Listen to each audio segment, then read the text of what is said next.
मामा राजवाडे यांच्या नियुक्तीच्या दुसऱ्या दिवशी गजू घोडके प्रकरण आपल्या सर्वांनाच माहिती आहे आणि ते प्रकरण रात्री झाल्यानंतर दुसऱ्या दिवशी 3 वाजता सुनील भाऊ बागुल, राजवाडे आणि इतर लोकांवर गुन्हे दाखल झाले आणि सर्वीकडे चर्चा होती की रात्री प्रकरण घडलं, दुसऱ्या दिवशी साधारणतः 15 तासानंतर गुन्हे दाखल होतात. तर भारतीय जनता पार्टीच्या काही वरिष्ठ नेत्यांचा प्रेशर आला आणि त्यांच्यावरती रॉबरी असेल इतर सर्व गुन्हे दाखल केले आणि त्याच्यानंतर ते गायब झाले, म्हणजे फरार होते की कारण गुन्हा रजिस्टर झाल्यामुळे. परंतु आमच्या पक्षाचे वरिष्ठ ते नेते असल्यामुळे, महानगर प्रमुख असल्यामुळे आम्ही सर्व उपनेते दत्ताजी, वसंतराव, विनूभाऊ आणि आम्ही सर्वच लोक आयुक्तांकडे गेलो आणि त्यांना सांगितलं की तुम्ही प्रेशरमध्ये गुन्हा दाखल केलेला आहे आणि कदाचित त्याला घाबरून किंवा ते नव्हतेच जागेवर आणि भाजपने ती टॅक्टिस केली, बळजबरीने गुन्हा दाखल केला आणि 2 दिवसात बाहेर कुठेतरी भेटून त्यांना 100% दबाव आणलेला दिसतो. सुनीलभाऊ बागुल असतील, राजवाडे असतील आणि आता त्यांनी पक्षप्रवेश केलेला आहे, सुरूच आहे महाराष्ट्रात 3 वर्षापासून.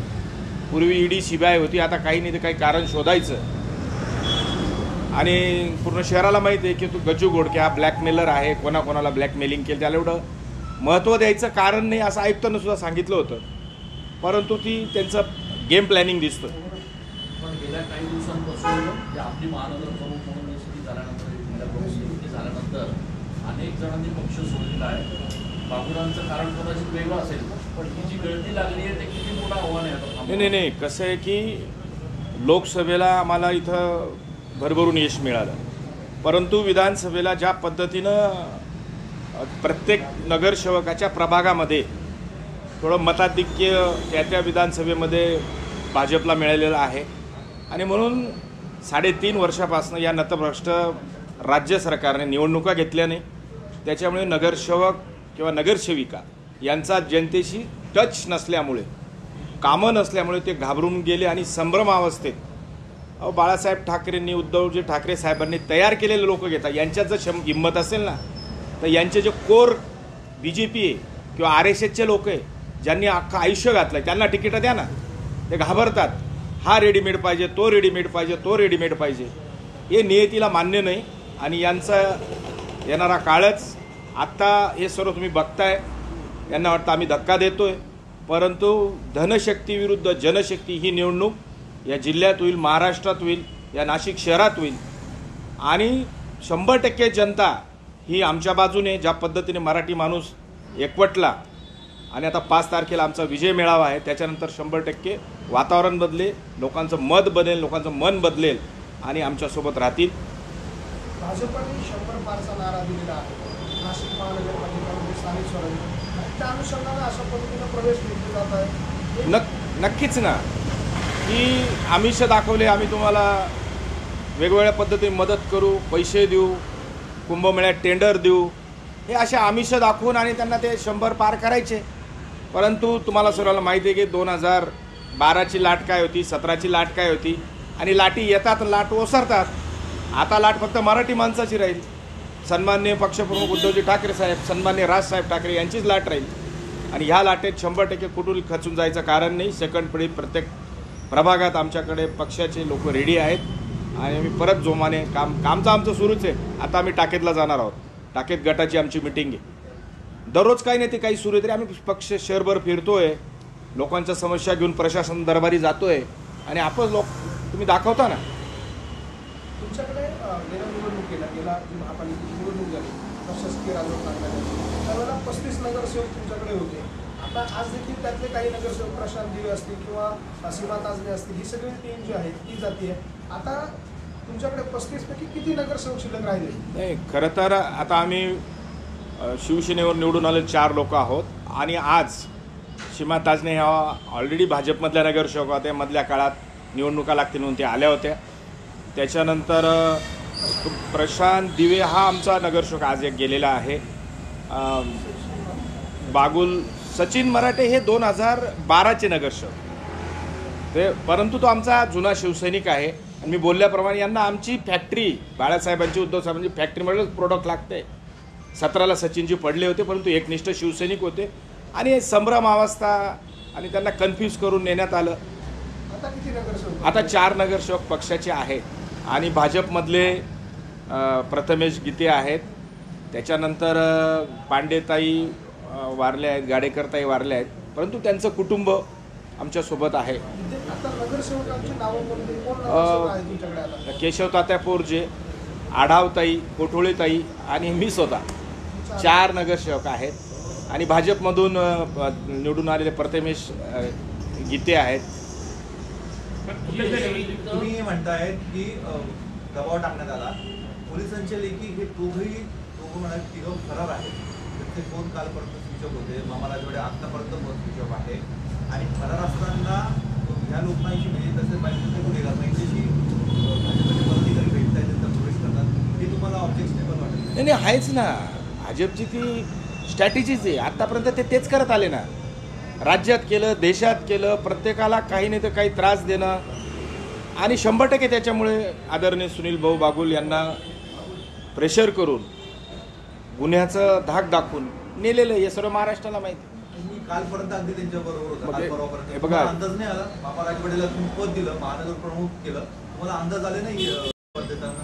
त्यांनी कसं असतं, आता कोणाच्या मनातलं आपण ओळखू शकत नाही, परंतु त्यांची ते मोहीमच आहे. मग भाजप असेल किंवा शिंदे गट असेल की लोकांच्या घरी जाऊन बसा, वेगवेगळ्या पद्धतीने त्यांना टॅकल करा आणि त्यांनी या 2 दिवसात म्हणजे त्यांनीच गुन्हे दाखल करायला लावले प्रेशर टाकून आणि तेच घेऊन गेले. पण खरं म्हणजे पक्षप्रवेश एवढा महत्त्वाचा गंभीर गुन्हा तुम्हाला वाटतं का? सुनील बाबू सारखा व्यक्ती या गुन्ह्याला मी परवा पण बोललो, 4 दिवसापूर्वी बोललो की सुनील भाऊ काही फटका मारायला गेले का रॉबरी करायला गेले का, परंतु तो गुन्हा जर तसाच ठेवला. ती जी प्रक्रिया आहे ती मोठी प्रक्रिया आहे. सेक्शन ते जर बघितलं रॉबरीचा आणि शेवटी माणूस आहे. तुम्ही निवेदन दिलं पोलीस आयुक्तांना, त्याच्यामध्ये नेमकं काय म्हणतात? म्हणजे हे दोघं नसताना हा गुन्हा दाखल आहे. तुम्ही काय त्यावेळेस? नाही, त्यावेळेस आम्ही मामा राजवाडे तिथं पोलीस खातं म्हणत होतं की मामा स्वतः त्या मारामारीत असतील, परंतु ते मुलं गेल्यानंतर त्यांना सोडवण्यासाठी गेले आणि त्यांनी संशयित म्हणून 7 आणि इतर 15 ते त्यांच्या पद्धतीनं नावं टाकता. हो, अलग अलग लक्षात जे काही लोक नसेल त्यांची सुद्धा त्यांनी नावं घेतलेली आहेत. पण ज्या पद्धतीनं मामा राजवाड्यांशी संपर्क झाला असेल, तुमच्याशी काही कुणी नाही, संपर्क केला का? काय- भाजपच्या लोकांनी किंवा शिंदेच्या लोकांनी काही संपर्क केला का कशा संदर्भात? प्रवेशासाठी? नाही, मामा त्यांचे फोनच बंद होते, ते फरार होते. नाही तुम्हाला नाही, काही offer आमच्याशी वगैरे दिली का? व्यक्तिगत हा? नाही, मला काहीच ऑफर नाही आणि ऑफर आले तरी आम्ही काही जाणार नाही. आम्ही शेतकरी माणसं आहोत, शेती करू.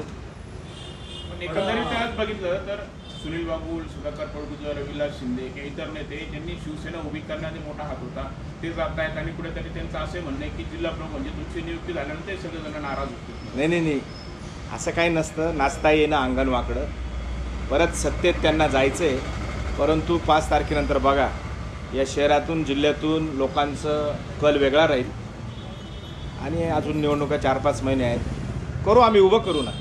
असं काय माझ्यामुळे काही गेलेलं नाही. आणखी काही पदाधिकारी आहेत जे जायच्या तयारीत आहेत, तुमच्याकडे अशी काही माहिती आहे का किंवा त्यांना थांबवण्यासाठी तुमच्याकडे? नाही, आता जे पण गेले आम्ही सोबत काम करत होतो ना. सुनील भाऊ असतील, सचिनजी असतील, आम्ही सर्व काम करत होतो, परंतु काय आता त्यांना काय सुनील बाबू होते का? जी बैठक झाली तुमची? हो, भाषण केलं त्यांनी. हां, तोपर्यंत तुम्हाला अंदाज नाही आला?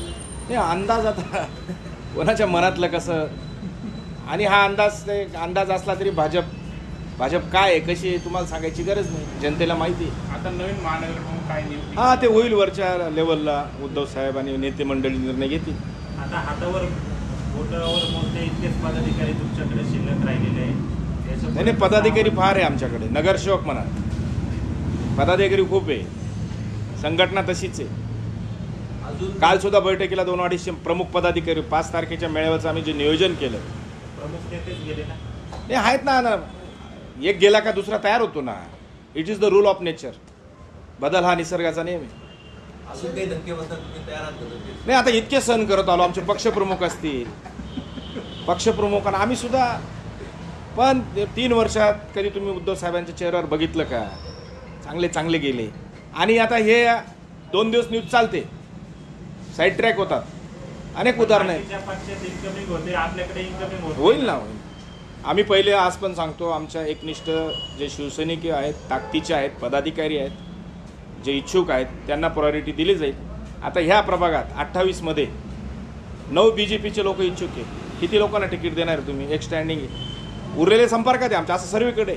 प्रशांत दिवे जे गेले आमचे मित्र आहे, ते 250 मतांनी निवडून, समोरचा उमेदवार फक्त 250 मत, तो ताकद देत होता म्हणून तो तिकडे, तो आमच्याकडे येईल.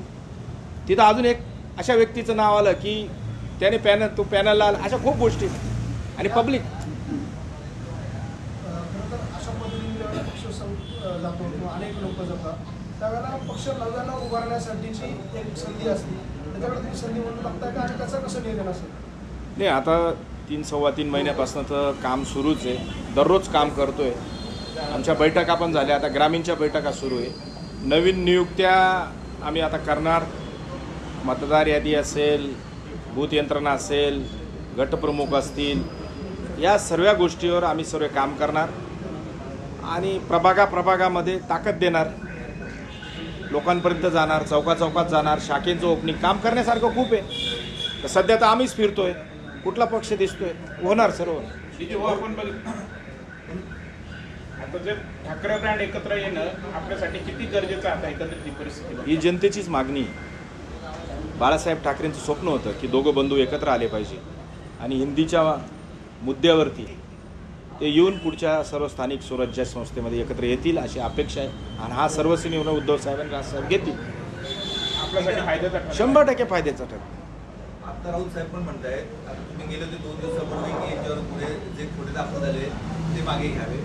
आता परिस्थिती अशी झाली की जे फरार आहे पोलिसांचे दफ्तरी, तेच भाजपमध्ये प्रवेश करतायत, ते पोलिसांना सापडत नाहीये. मग आता तुमचं पोलिसांकडे काय मागणं असणार आहे? पोलिसांकडे मागणी म्हणण्यापेक्षा पोलीस यंत्रणा दबावाखाली चालते ना. गृह खातंच मुख्यमंत्र्यांकडे, ते जे सांगतील तसंच होईल. आम्ही म्हणून काय उपयोग आहे? ते पोलिसांना सापडत नाही, ते थेट प्रवेश करतायत. हां, मग ही कोणती संस्कृती? तुम्ही 4 दिवसापूर्वी गुन्हेगार म्हणायचं, फरार म्हणायचं आणि तेच रातोरात तुम्ही मिटिंग करून घेतात. भाजपचा खेळ आहे, सर्व खेळ मांडला आहे. पोलिसांचा आदेश नाही का की जे आरोपी रेकॉर्डवर फरार आहे ते तिथे सापडत आहे आणि इकडे फरार लागतो, पोलिसांचा आदेश नाही? नाही, हे तुम्ही भाजपवाल्यांनाच प्रश्न विचारला पाहिजे. तुमचं आता काही म्हणणं नाही? आम्ही आता आमचं काम करू. काय दररोज हे यांचं सुरू होईल, आम्ही आमची संघटना वाढवायचं काम करू.